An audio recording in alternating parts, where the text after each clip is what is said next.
Welcome to our Faith Meets Mental Health podcast, a ministry of Fraser Church.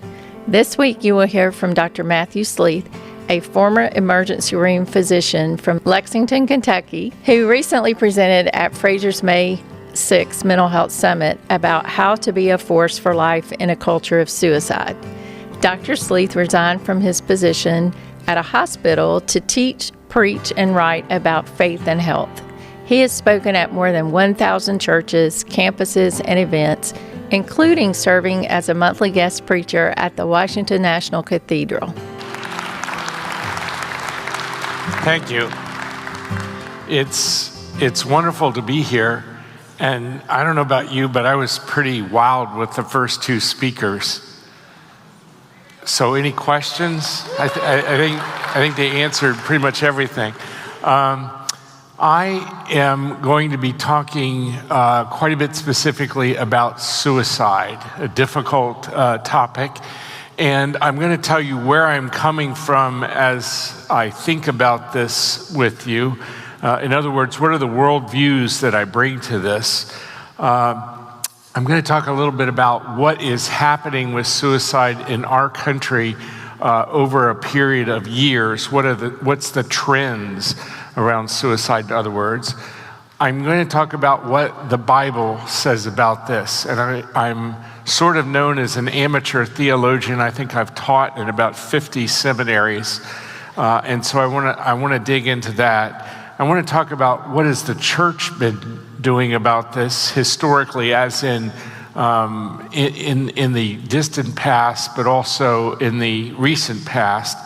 And I want to talk about some things that faith can offer to the problem of suicide. And I'm also going to talk about some things that only faith can enter into this discussion. They will not come from secular points of view. And I want to first of all say there's some books over here. Hope Always is a book I wrote. It's called How to Be a Force for Life in a Culture of Suicide. You may buy this book, not buy it, you may leave a contribution for it, or you may take it. It doesn't matter. And now you know why I don't have a chain of stores. If you need a bunch of these, if you need 5 or whatever and you don't have money, that's fine, take them. If you need a bunch of them, my books are all done through a nonprofit system. I don't make anything off of them. And so if you need 100 or something like that because you have a jail ministry, or we got asked by a woman's ministry in Denver that needed 50 or something, I'd ask that you email us with those requests or come up and tell me afterwards. And there's also another book over here, 24/6, which is about Sabbath. And Sunday I am here at Fraser and doing the sermons are going to be about the subject of stopping and rest and Sabbath. I'm actually going to connect these two topics as I talk here. I feel like I should tell a joke. Do you want me to tell a joke first? Okay, I'll tell a joke first. I don't think I've ever told this joke. And and I said I'm going to tell you where I'm coming from. And this is the perspective. I'm trained and I practiced emergency medicine. I ran an emergency department in New England and for much of my career. And I want to explain something about the mindset of emergency room doctors. ER doctors and family doctors are the only generalists left in medicine. In ER in particular, we see people regardless of the time of day. We see them regardless of whether they're old or young. We see them regardless of the organ system that's affected.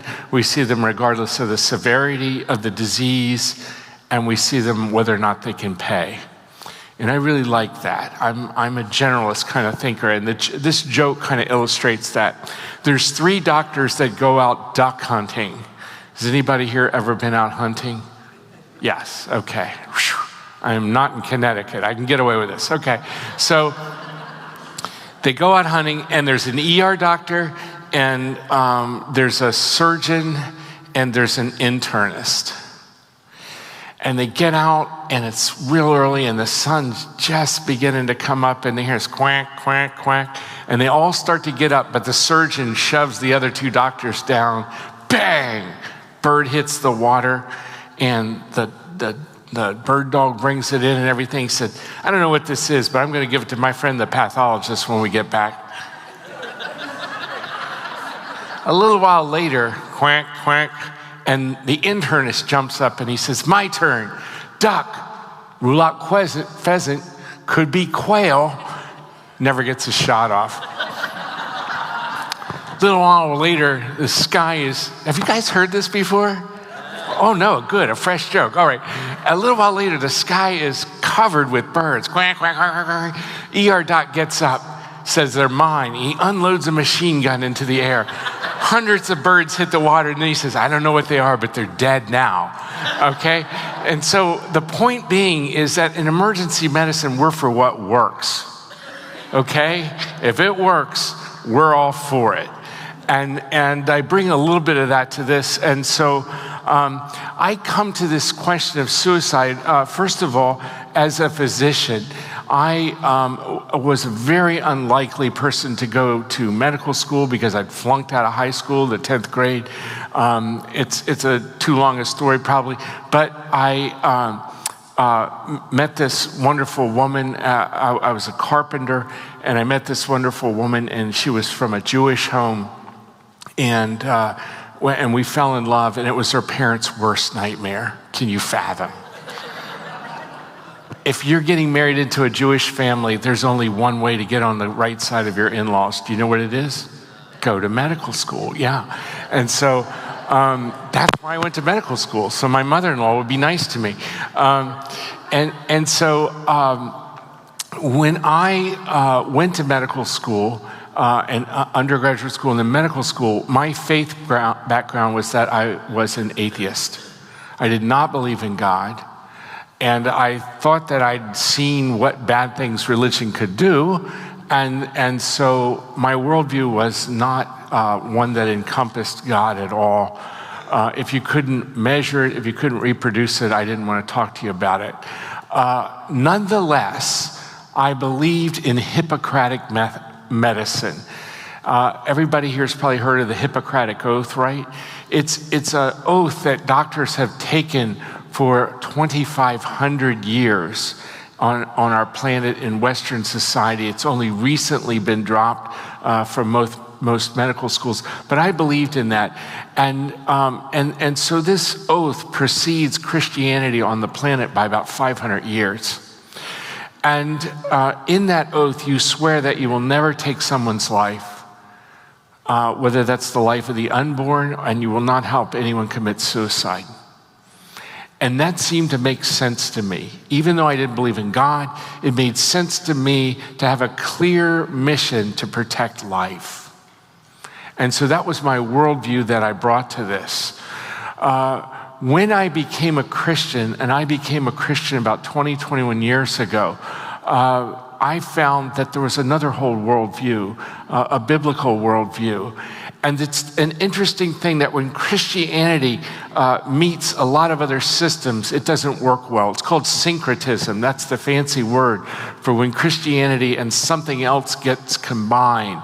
And so it generally, when Christianity gets combined with something else, the result is not good. But the real exception to that was when Christianity met Hippocratic medicine.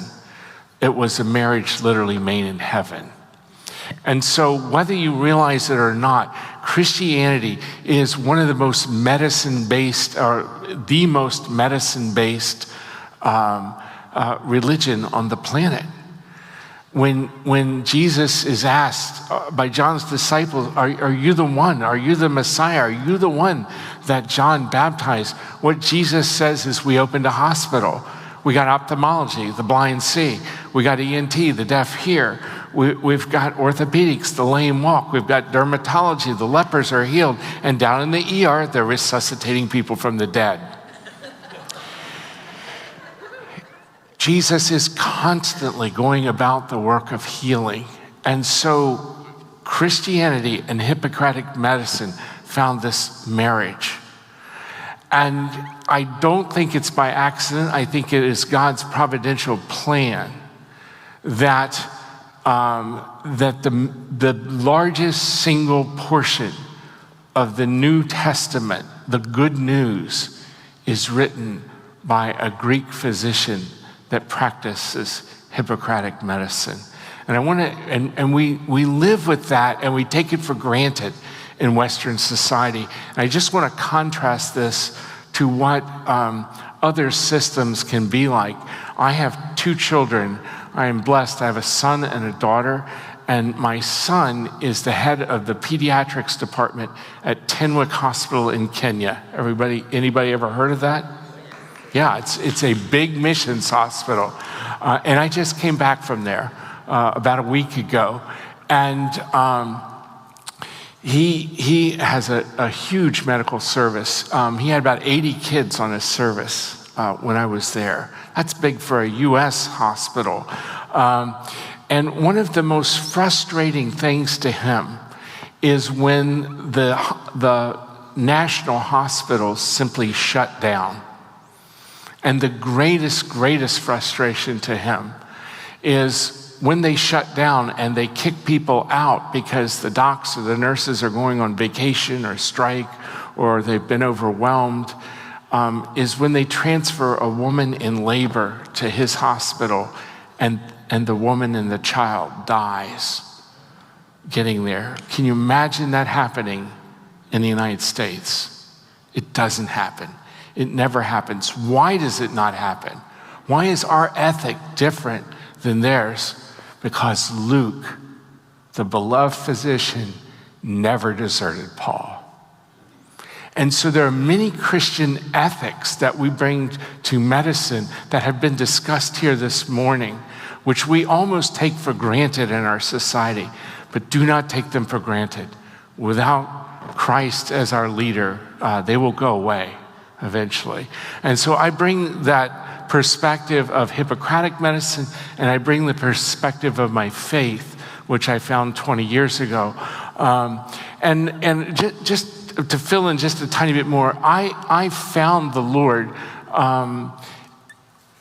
He was always there, but I found them, and part of the explanation of that has to do with mental health. My wife and children were on vacation, a family vacation, and her brother drowned in front of her and my kids. And she got very, very depressed afterwards. It's normal, but it's not normal to stay that way. And she didn't pull out, and I couldn't get her treated, and life got very tough. And in the middle of that toughness, one day I picked up a Bible in a hospital, and I had never read it. And we didn't have one at home, so I stole it. I've been forgiven. And whoops. Okay. I've got dual. Which one am I supposed to go with? Or I'll try the one I have on. Is that okay? All right. Maybe that's better. Is that better? Okay. So where was I? Okay, stolen Bible. I opened it up and I met Christ in it. And that's changed everything in my life. And so that's the perspective I bring to this. The emergency department that I ran for a long period of time was also a psych intake. We had one of the only involuntary psychiatric units for quite a distance on the coast of Maine. And so, and I did an acting internship in psychiatry. I came very close to doing psychiatry. Psychiatry, emergency medicine, exactly the same, right? No. And so I bring those perspectives to this. And I want to tell you a little bit about what's going on in the trends of suicide. Raise your hand if you have a friend or family member that has ended their life by suicide. Raise your hand. Look around the room. Look how many of you have experienced that. And if you've experienced that, you know the deep, deep pain that comes along with that. It's a pain that can last for generations. It's a pain that leaves people wondering, did I do enough? What could I have done differently? Is this my fault? Is it that? And so anger and guilt and shame and all these things go around suicide. It is a unique type of death. If you hear that somebody has died in a car accident, that's tragic. But somehow we can deal with that to an easier extent. And so suicide is a particular kind of death that is different than other kinds of deaths. I would say that's one of the hardest ones for us to wrap our heads around and to deal with because it's wrong in a way. And so what has happened as far as suicide in the last 20, 25 years? For almost going on 25 years now, every year in the United States, suicide has gotten about 2% worse. It shows no real sign of slowing down as it accelerates. We now really lead the world in suicide. But one of the things that I want to discourage you with, now I don't want to discourage you, but I want us to be aware of what's really going on, is that although the suicide rate has now ties the all-time high in our country's history, 14.5 suicides per 100,000 per year is the number that we're dealing with, that statistic is really misleading. And I don't know how to crunch numbers anymore, but I have about 11 classes in statistics at the college and graduate level. I don't know how to crunch the numbers, but I know how to think about studies, and I know how to look at the statistics, and I will tell you that 14.5 per 100,000 compared to the previous high, which was 14.5 per 100,000 that was experienced in the aptly named Great Depression that the United States went through in the 1930s, is as different as apples and oranges. Here's why. In 1930s, if you tried to kill yourself, you were successful. If you found somebody unconscious on the ground in 1931, what did you do?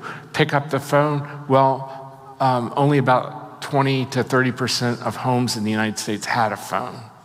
Who do you call? There was no 911 system. If you called a hospital, most hospitals did not have, should I just bag this and go with the, yeah, turn this off and I'll go this way. Okay, I apologize. Most hospitals did not have ambulance services. Most towns didn't have them.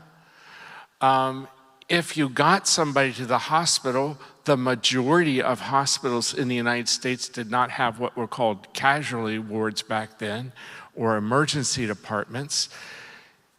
If you thought somebody had overdosed on something, how did you find out what it was? If you could figure out what it was, how did you reverse it?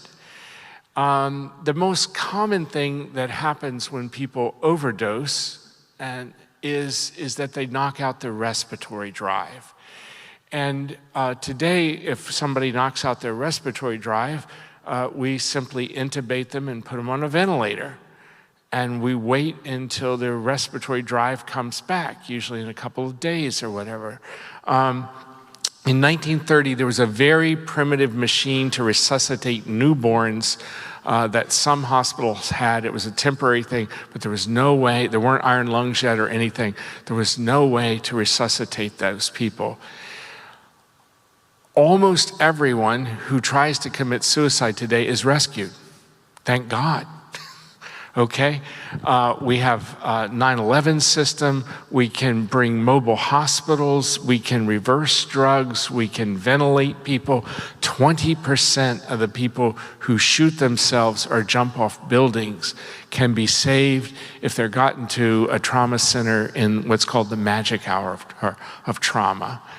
And so I think of it like this. I was in my town not too long ago, and every town has one of these places where the traffic comes to a very abrupt stop sometimes, and they're always sweeping the glass up off of those areas.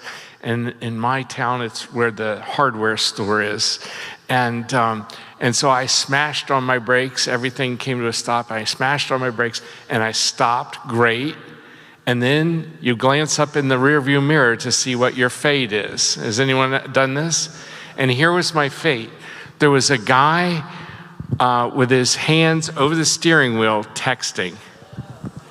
And I prepared myself, and then he dropped the phone and his mouth fell open because Mommy had put him in a brand new Mercedes, and the Mercedes put the brakes on. Technology saved me, not his driving.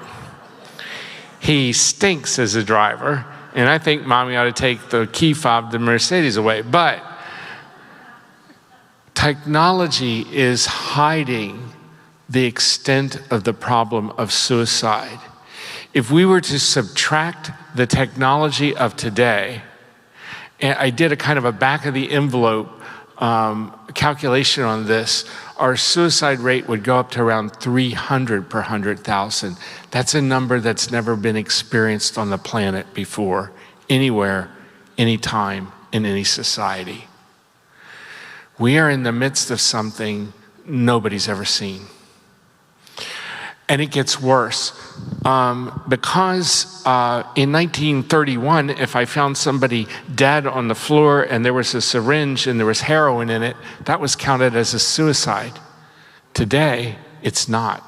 And so one of the confounding variables is that we no longer count suicides the same. And that group is 100,000 a year that's overdosing now. And again, we're saving many of those people because of Narcan and other drugs like that. Thank goodness that they're all over the place. But technology is hiding the true extent of the problem, and the problem is horrifying when you subtract the technology. So the first thing I want to do is just applaud this church and the people that are here, because you're involved in a huge battle. This is it. This is the big battle. And it's not getting better, but we're hearing truth here this morning, and truth sets people free. And yeah, you can quote that. Okay, so the trend is very, very bad, and it's getting worse. And one of the things that has changed in the period of time just since I became a doctor, and I'm almost creeping up on 70 here, and so I've got a little history here. When I went to medical school, I went to a very secular medical school, George Washington University. God was not in the picture at all when we were taught. And yet, when we had psychiatry classes, when we talked about suicide, we were encouraged to ask people about their faith. Why? Because faith is important to people. Whether or not the people don't have faith realize it or not. And faith is not only important to people, Christian faith saves people's lives. And this was first elucidated by Émile Durkheim, a French sociologist, about 120 years ago.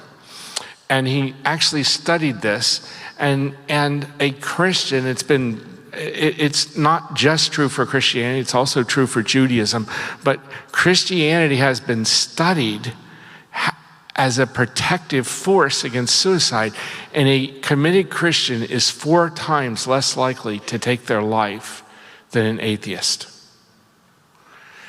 And we were taught that's important. If you're trying to save people's lives, you want to at least hook into the system that helps them. That has been subtracted. It may not be here in the Bible Belt. It may not be in this room. But I have to tell you that broadly in the United States, discussion of people's faith and suicide is going away or has gone away. If you get the 63-page handout from the CDC on managing suicide, all mention of faith has been expunged from it. So again, I want to applaud you and encourage you for bringing faith back into this. Why is faith important also? Suicide is a uniquely human activity. All creatures on this planet work by protecting themselves, by looking after their interests and the interests of their children, their progeny, that sort of thing. And we have built-in reflexes to protect us. We have reflexes that don't even make it up to the brain, that are there to keep us away from danger and hot things and noxious type of things. There has never been a zebra ever that woke up in the morning and said, "To heck with it. Today, I will not run from Mr. Lion." And I was on safari when I was in Africa. They run when the lions come out, and are hungry. There is no animal model for suicide. Only humans commit suicide or die by suicide, or whatever the nomenclature is you're going to use. It's a uniquely human activity. And so because we have a worldview as Christians that we are made up of three things, that we are made up of the mind, that we are made up of the body, and that we are made up of the soul. And that works, but it's been subtracted from much of the modern approach to mental illness and suicide. So what does the Bible say about this? As far as I know, and I've read the Ramayana, I read the Bhagavad Gita, I've read the Quran, I've read from one end to the other, I've read a number of the sacred texts of the world. And to my knowledge, our Bible is the only book that says where suicide comes from. And one of the reasons that I wrote this the book Hope Always was because I went and I looked at the secular books on the subject, and then I went and looked at the Christian books, and what I found mostly was that the Christian books were baptizing the secular books. And I said, God, if you want me to write a book about this, you got to show me something out of Scripture that isn't in the secular books and it isn't in the Christian books on this. And I got one page into the Bible and I found something that was not mentioned in any book, and if it is mentioned in the book, I want you to give it to me because I'll correct this. And that's where suicide comes from. On the first page of the Bible, Adam and Eve are in paradise. There's only one thing they're not supposed to do. And if they do it, what is God's warning to them? You will surely die. You will be killing yourself. You will be committing suicide. And this was God giving the instructions. We can assume that the instruction was perfect. And the difference between the way Adam voices it and the way that Eve voices it, Eve even has a greater understanding of this. I'm not supposed to eat this. I'm not supposed to touch it.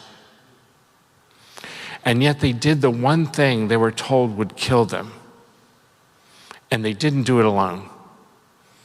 Who was there egging them on? Satan. Yeah. And if you look at Satan's MO in Scripture, and I follow it, virtually every time Satan shows up, he's trying to get somebody to take their own life. If you go to the book of Job, Satan is trying to get Job to end his life. Job puts it in poetry, curse God and die. Does somebody die when they curse God? Everybody's going to drop dead practically when their team misses the kick or whatever. We don't curse God and die. That's the poetry of Job for suicide. And if we just fast forward through Scripture and we come to the New Testament and we see Jesus and doing this back and forth, the temptation in the wilderness episode it's called, what is one of the ploys that Satan tries on Jesus? Jump off the bridge, jump off the high place. Maybe you'll be better. And when Satan enters into Judas, Judas not only betrays his Lord, but then he does what? He goes and he kills himself. This is a pattern that our instruction book of life, the Bible, tells us what's going on. We will resume Dr. Sleeth's talk on our next episode of Faith Meets Mental Health. Thanks again for joining us. Don't forget to subscribe and give us a review wherever you get your podcast. And remember, you can view these episodes on our YouTube channel as well as youtube.com/FrazierChurch.